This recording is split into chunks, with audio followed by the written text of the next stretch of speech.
बिस्मिल्लाहिर्रहमानिर्रहीम। अस्सलाम वालेकुम। आज हम बात करेंगे हाई कोर्ट की जो ओरिजिनल जुरिस्डिक्शन है, जिसको हम रिट जुरिस्डिक्शन कहते हैं। आज हम डिस्कस ये करेंगे कि कब कोई इंडिविजुअल डायरेक्ट हाई कोर्ट में जाकर कोई दरख्वास्त फ़ाइल कर सकता है, कोई केस फाइल कर सकता है, और ये कैसे उसको ये रेमेडी मिलती है, और वो किस किस के ख़िलाफ़ जाकर केस दर्ज कर सकता है। क्या एक पर्सन ए बी के ख़िलाफ़ जा सकता है, क्या इंडिविजुअल किसी इंडिविजुअल के ख़िलाफ़ हाई कोर्ट में जा सकता है। ये वो बेसिक चीज़ें हैं जो हर पाकिस्तानी के नॉलेज में होनी चाहिए, और ताकि वो जब भी किसी भी को फंडामेंटल राइट उसका इन्फ्रिंज हो रहा हो, या उसको ये लगे कि कोई पब्लिक राइट है जो इन्फ्रिंज हो रहा है, तो वो डायरेक्ट हाई कोर्ट में जाके केस फाइल कर सकता है। तो ये मामला क्या है, और आर्टिकल 199 कॉन्स्टिट्यूशन ऑफ पाकिस्तान जिसके तहत रिट जुरिस्डिक्शन का इख्तियार है या रिट फाइल की जाती है, वो क्या है। हमेशा दो चीज़ें हैं जो हमने याद रखनी है। पहली चीज़ तो ये है कि हमारे यहाँ जो भी आपके राइट्स हैं, या जब आप ये समझते हैं कि ये आपका हक़ बनता है और कोई दूसरा आदमी वो हक़ आपको नहीं दे रहा, तो ये तो डिक्लेरेशन है कि आप अपना राइट डिक्लेयर करवाते हैं। और डिक्लेरेशन के लिए ये अपना राइट, जिसको हम उर्दू में टिपिकल जो हमारी ज़ुबान है अदालती, उसमें कहा जाता है इस्तक़रार हक़, अपना हक़ मनवाना, अपना हक़ डिक्लेयर करवाना। उसके लिए तो हम सिविल कोर्ट में जाते हैं और एक रेमेडी, हम एक केस फाइल करते हैं और हम कहते हैं कि जनाब मेरा ये हक़ बनता है, और ये डिक्लेयर किया जाए कि ये जो है वो मेरा जो राइट है ये मेरा ही है, और उस पर जो दूसरा शख्स डाका डाल रहा है या उस राइट को इन्फ्रिंज करना चाहता है उसके ख़िलाफ़ कार्रवाई की जाए। अब आईन पाकिस्तान ये कहता है कि कुछ मामलात ऐसे हैं जहां पर आप डायरेक्ट दावा नहीं फ़ाइल कर सकते, सिविल कोर्ट में नहीं जा सकते, या वो सिविल कोर्ट की जुरिस्डिक्शन से मामला निकल जाता है, तो फिर कब आप हाई कोर्ट में जा सकते हैं। हाई कोर्ट की मुख्तलिफ़ तरह की जुरिस्डिक्शंस हैं। उसमें एक ओरिजिनल जुरिस्डिक्शन है, एक उसमें अपीलेट जुरिस्डिक्शन है, एक उसमें रिवीजन की जुरिस्डिक्शन है। मुख्तलिफ जुरिस्डिक्शंस हैं। दायरा जुरिस्डिक्शन कहते हैं दायरा इख्तियार समात को। अब अगर तो कोई सिविल मैटर है, वो सिविल जज से डिस्ट्रिक्ट जज के पास जाता है, डिस्ट्रिक्ट जज से वो हाई कोर्ट में जाता है, वो चाहे अपील में जाए चाहे वो रिवीजन में जाए। ऐसे ही जो क्रिमिनल मैटर्स हैं, वो अगर मजिस्ट्रेट के पास है तो वो सेशन जाएगा, सेशन से वो जाएगा जो हाई कोर्ट है। अब ये तो अलग एक मामला है, लेकिन हम बात कर रहे हैं कि डायरेक्ट आपने नीचे कहीं वो केस फाइल ही ना किया हो और डायरेक्ट आप हाई कोर्ट जाएं, तो आप कब जा सकते हैं। पहली ग्राउंड तो ये है कि आप हाई कोर्ट में तब कोई जाकर डायरेक्ट दरख्वास्त दे सकते हैं जब आपके पास कोई और रेमेडी अवेलेबल ही ना हो, आपके पास कोई और फोरम मौजूद ही ना हो। आप जैसे मैं आपको उसकी मिसाल देता हूँ, ये जो प्री अरेस्ट बेल है नैब के केसेस में, या ज़मानत का जो कंसेप्ट है नैब के केसेस में, क्योंकि नैब के जो जितने सेक्शंस हैं सारे के सारे सेक्शंस उठा के देख लें, नैब के कानून में ज़मानत का कोई कंसेप्ट नहीं है। बिल्कुल ऐसे ही दहशतगर्दी के कानून में जो ATA है उसमें भी कहीं पर ज़मानत का कंसेप्ट नहीं है।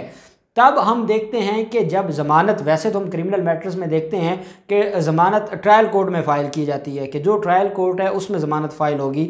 यहाँ हम देखते हैं कि एहतसाब अदालतों में ज़मानतें फ़ाइल नहीं होती, डायरेक्ट हाई कोर्ट में फ़ाइल होती हैं। उसकी वजह यह है कि अगर तो ज़मानत का कानून मौजूद होता, तो ज़मानत का जब कानून मौजूद होता तो वो पहले ट्रायल कोर्ट में होती, वहाँ से खारिज होती तो फिर हाई कोर्ट जाती।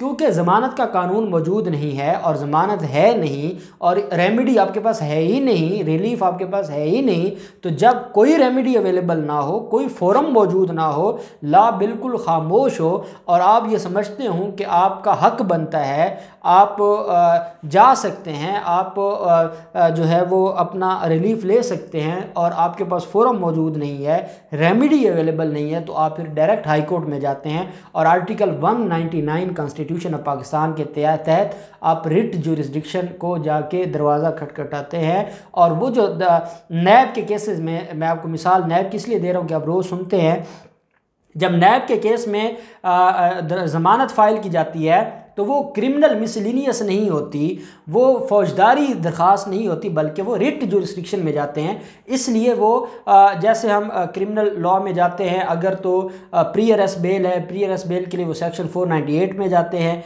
अगर पोस्ट अरेस्ट बेल है तो 497 CRPC के तहत फ़ाइल होती है।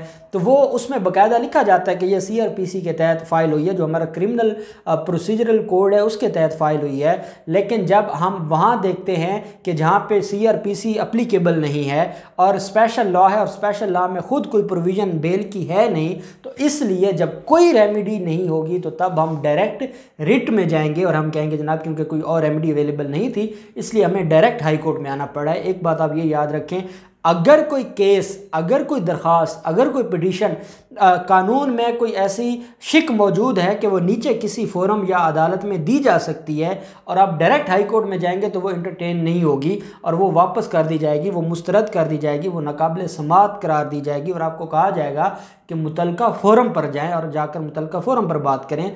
तो जब आप तब जाएंगे जब कोई रेमेडी पहले अवेलेबल नहीं होगी तो फिर वो आपकी बात सुनेंगे। दूसरी बात ये है कि कभी भी जो हाई कोर्ट में आप रिट फाइल करने जाते हैं या डायरेक्ट केस करने जाते हैं तो कभी एक इंडिविजुअल किसी दूसरे इंडिविजुअल के ख़िलाफ़ हाई कोर्ट में डायरेक्ट केस फाइल नहीं कर सकता। फॉर एग्ज़ाम्पल मेरा किसी के साथ ज़मीन का कोई इशू जा रहा है या मैंने कब्ज़ा लेना है या मैंने किसी के ख़िलाफ़ कोई मुकदमा दर्ज करवाना है या मैंने किसी के ख़िलाफ़ कोई दरख्वास्त देनी है, तो जब मैं किसी प्राइवेट इंडिविजुअल के ख़िलाफ़ मैं डायरेक्ट हाई कोर्ट में नहीं जा सकता। हाई कोर्ट में हमेशा आप गवर्नमेंट के ख़िलाफ़ जाएंगे या गवर्नमेंट के किसी इदारे के ख़िलाफ़ जाएंगे या उस इदारे के किसी मुलाजिम के ख़िलाफ़ जाएंगे, वो जो अपनी ऑफिशियल कैपेसिटी में काम कर रहा होगा आप उसके ख़िलाफ़ जाएंगे। इंडिविजुअल के ख़िलाफ़ डायरेक्ट हाई कोर्ट में रिट फाइल नहीं कर सकता। ये बात हमने जहन नशीन रखनी है। तभी हम देखते हैं जब नैब के ख़िलाफ़ रिट फाइल होती है तो नैब एक वफाकी इदारा है, जब FIA के ख़िलाफ़ कोई रिट फाइल करते हैं तो वो भी वफाकी इदारा है, पंजाब पुलिस के ख़िलाफ़ फ़ाइल करते हैं आप जो है वो डिप्टी कमिश्नर के ख़िलाफ़ फ़ाइल करते हैं, आप कमिश्नर के ख़िलाफ़ फ़ाइल करते हैं, आप किसी सेक्रेटरी के ख़िलाफ़ फ़ाइल करते हैं, आप वज़ीर आला के ख़िलाफ़ फ़ाइल करते हैं, वज़ीर आज़म के ख़िलाफ़, सदर के ख़िलाफ़, किसी के भी ख़िलाफ़ आप रिट फाइल करते हैं। जब वो गवर्नमेंट या रियासती इदारा होगा या रियासत का कोई मुलाजिम होगा आप उसके ख़िलाफ़ हाई कोर्ट में, या जब हम सुप्रीम कोर्ट की बात करेंगे वो थोड़ा सा डिफरेंट है लेकिन उसमें भी आप इंडिविजुअल के ख़िलाफ़ नहीं जा सकते। आप किसके ख़िलाफ़ जाएंगे? आप गवर्नमेंट या रियासी इदारे या उसके किसी मुलाजिम के ख़िलाफ़ जा सकते हैं। ये है हाई कोर्ट में रिट फाइल करने के या डायरेक्ट रिट जुरिस्डिक्शन को अवेल करने के दो कंडीशंस, मेजर ये दो कंडीशंस हैं। उसके बाद फिर रिट की जो है वो मुख्तलिफ टाइप्स हैं। रिट ऑफ मैडामस भी है, रिट ऑफ सर्श्योरे भी है, रिट ऑफ हेबियस कॉर्पस भी है। अब वो हम जैसे जैसे बढ़ते जाएंगे वो मामला फिर आगे चला जाता है। प्रोहिबिटरी भी है, रिट ऑफ प्रोहिबिशन भी है। तो ये 5 अक़साम हैं रिट की। वो अगर तो कोई स्टूडेंट ऑफ लॉ हो जो LLB कर रहा हो या जो प्रैक्टिस करता हो या कोई जज हो, उनके लिए तो ये चीज़ें समझना ज़रूरी होती हैं। आम आदमी के लिए इतना ज़रूरी है कि अगर वो ये समझता है कि मेरे पास कोई रेमेडी नहीं है तो वो खामोश घर नहीं बैठा रहेगा। अगर उसमें इन्वॉल्व कोई इदारा होगा या इदारे का शख्स होगा तो वो डायरेक्ट हाई कोर्ट में रिट फाइल कर सकता है। और दूसरी बात ये है कि जब आप हाई कोर्ट में जाएंगे तो आप किसी इंडिविजुअल के ख़िलाफ़ नहीं जाएंगे बल्कि आप गवर्नमेंट के इदारे के ख़िलाफ़ जाएंगे। हमने देखा है कि अक्सर लोग, हमारे यहाँ लॉ में कहा जाता है कि ignorance of law is no excuse. अगर कोई ये कहे कि मुझे पता नहीं था कि मैं तो डायरेक्ट हाई कोर्ट में आ गया हूँ, तो कानून ये कहता है कि आपको पता होना चाहिए। ये आपकी ज़िम्मेदारी है बतौर सिटीज़न ऑफ स्टेट कि आप ये जो कानून की बेसिक चीज़ें उनका इल्म रखें। तो ये दो मामलात हैं, जब ऐसी कोई कंडीशन होगी तो तब हाई कोर्ट में दरख्वास्त फ़ाइल की जा सकती है। इंशाल्लाह किसी दिन हम सुप्रीम कोर्ट की जो जुरिस्डिक्शन है या सुओ मोटो जो एक नोटिस है उस पर भी हम इंशाल्लाह किसी दिन डिटेल में बात करेंगे। अल्लाह पाक पाकिस्तान का हम नासिर हो। बहुत शुक्रिया। अल्लाह हाफ़िज़। पाकिस्तान जिंदाबाद।